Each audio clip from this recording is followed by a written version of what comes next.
और मैं एक बार विज्ञान संत प्रवर जी से बोली भी कि मैं अक्षर देव जी को देखती हूँ तो लगता है कि बचपन में आप ऐसे ही दिखते थे। तो ये है, फिर हमारा 7-8 तारीख को महिला दिवस भी है। तो हमारे स्वामी जी सदाफल स्वामी क्या कहते हैं स्त्रियों के बारे में, मैं आपको अगर नहीं समझाऊँगी तो इतने मतलब गंभीर शब्द हैं कि शायद बहुत लोग नहीं समझ पाएँ। हो सकता है समझ जाएँ, मैं गलत बोल रही हूँ, लेकिन मुझे खुद इसको समझने में बहुत परेशानी हुआ। तो हमने स्वामी जी का भाष्य को पढ़ा और आपको भी उसी में से बताती हूँ कि हमारे सदाफल स्वामी जी एक स्त्री के बारे में क्या कहते हैं। स्वामी जी इस भजन में लिखते हैं कि राजा जनक की विशाल सभा में जहां अनेक ऋषि एवं अध्यात्म ज्ञान के संपन्न महापुरुष अध्यात्म तत्व के विवेचन के लिए एकत्रित हुए थे, वहां याज्ञवल्क्य महर्षि और गार्गी में उच्च स्तरीय आध्यात्मिक प्रश्नोत्तरी हुए। उस महती सभा में गार्गी सर्वश्रेष्ठ अध्यात्म ज्ञान तत्वज्ञ महिला प्रमाणित हुई। यहाँ ग्रंथकार इस तत्व को आज भी हमारी माताओं बहनों के समक्ष उनके अंदर छिपी हुई आध्यात्मिक शक्ति का स्मरण दिलाने के लिए वो कहते हैं कि अरे स्त्री कोई साधारण चीज नहीं है, वो कोई सामान नहीं है, स्त्रियों को भी समझना चाहिए। आप अज्ञानता की रूप नहीं, आप ज्ञान की प्रतिमूर्ति हैं।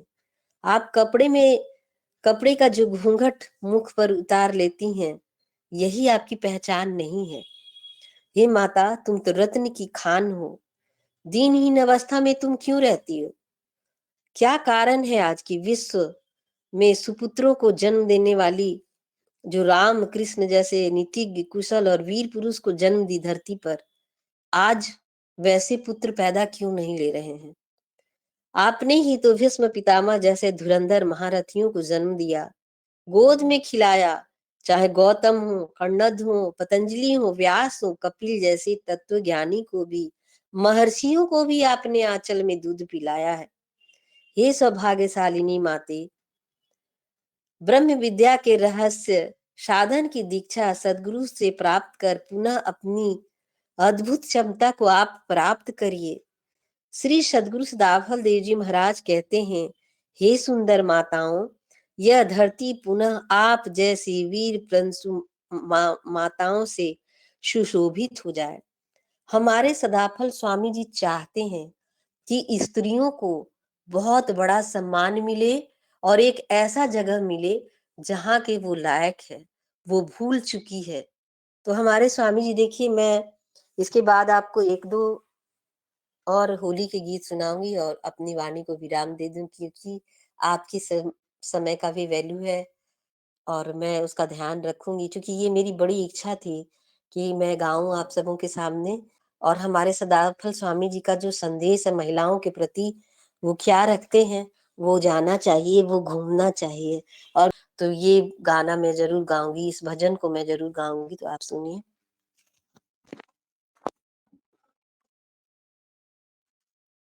विराट परिषद जनक की प्रतिनिधि विदुषी तू भई, गार्गी आज्ञावल्क्य से फटकार उत्तर यूं दई, वनिता न तुझको जानिए स्वाधीन चित इंद्री भई, अज्ञान के दुष्कर्म के कपड़े का घूंघट तुम दई, है रत्न की खान सुंदरी ही नदीन क्यों तू हो गई, अब सबूत वो नहीं होते हैं, क्या कारण असभेद भई, राम कृष्ण मही भारुतारन वर नीति वेदई, भीष्म महारथी वीर धनुर्धर, बुध खिलायो प्रिय बही, विराट परिषद जनक की प्रतिनिधि विदुषी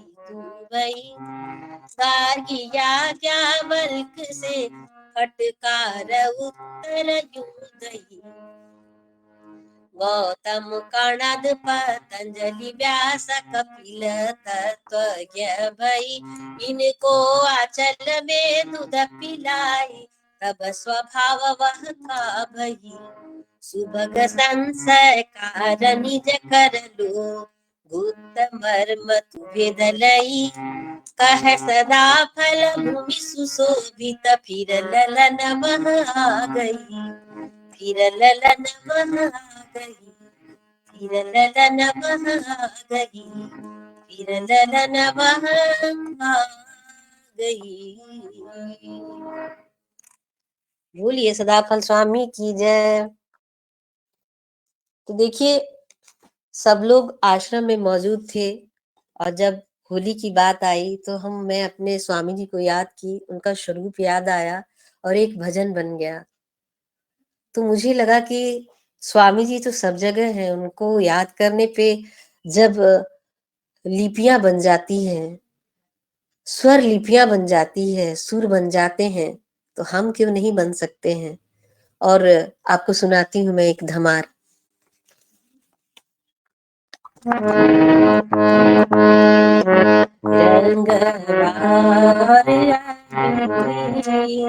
ये सखी गुरु आंगन रंगवार ये सखी गुरु आंगन रंगवार रंगवार उमरा जाई रंगवार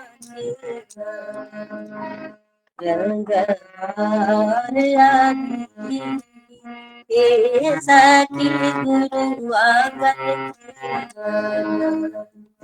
ज्ञान के रंग जब गुरु जी रंगी, हरि से मिलब हर हाल हो। हरि से मिलब हर हाल, काशी में जाई खेलब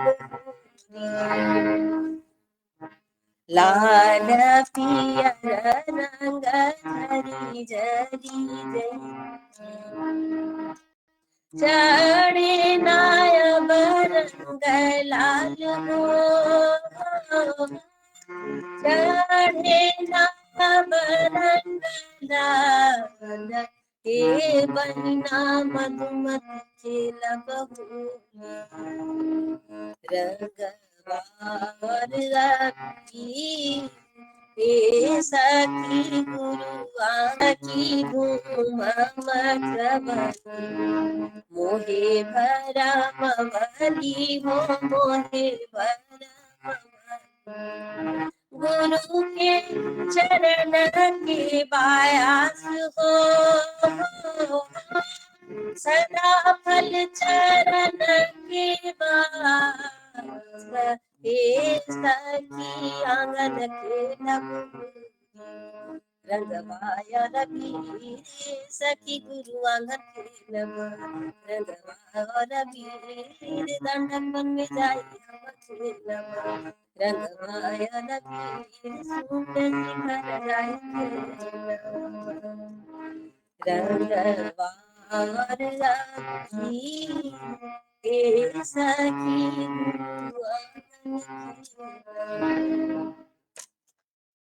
ये हमने विधायिका को सुनाया। यहाँ के विधायक की पत्नी सुनी तो उन्हें बहुत अच्छा लगा कि आपके गुरु क्या सचमुच में ऐसे रंग में रंग देते हैं। हमने कहा हाँ, जब उनका रंग चढ़ जाता है तो फिर सारे रंग फीके पड़ जाते हैं। चढ़ो न दूजो रंग। और हमारे स्वामी जी का नाम आप चैत की छैया में ले लीजिए या फागुन की बयार में, आप निर्गुण में भी ले लें, आप सगुन में भी ले लें, कोई फर्क नहीं पड़ता है। उसके नाम में ही इतना जादू और नशा है कि हम खो जाते हैं। उसकी महिमा ही ऐसी है, उसका संस्मरण ही ऐसा है, उसकी कृपा दृष्टि ही ऐसी है कि बेसुरा गाने लगता है, गूंगा बोलने लगता है और जो दृष्टिहीन है वो देखने लगता है। हम सभी शिष्य को अपने ऊपर गर्व है। हम बहुत सौभाग्यशाली हैं कि ऐसे सदगुरु का वरदान हमें मिला है, ऐसे सदगुरुदेव का हमें साथ मिला है जो हमारा हाथ कभी नहीं छोड़ते। हमें ये भ्रम हो जाता है कि वो हमें नहीं देख रहे हैं। हमें ये भ्रम हो जाता है कि वो हमारे साथ नहीं है, हम बहुत परेशान हैं। नहीं, हमारे स्वामी जी अपने गृहस्थ आश्रम में जितना समय नहीं देते, उतना हम शिष्यों के लिए समय निकालते हैं। और अपनी अगर देखा जाए, तो अपनी ताउम्र को उन्होंने हमारे लिए लगा दिया। इतनी पीढ़ियों से ये चल रहा हमारा स्वामी जी का जो कार्यक्रम है, हमारे स्वामी जी का जो संकल्प है, वो हमारे लिए ही तो है। उन्होंने मुक्ति धाम में भी विश्राम नहीं किया। हमारे लिए इस धरती पर चलते धरातल लोक हित जन सब कला से पूछिए। बोलिए सदगुरु सदा फल दीजिए महाराज की जय। भक्त और भगवान की जय। आप सबों को प्रणाम। मेरी त्रुटियों को क्षमा करेंगे आप सब। जय सदगुरुदेव।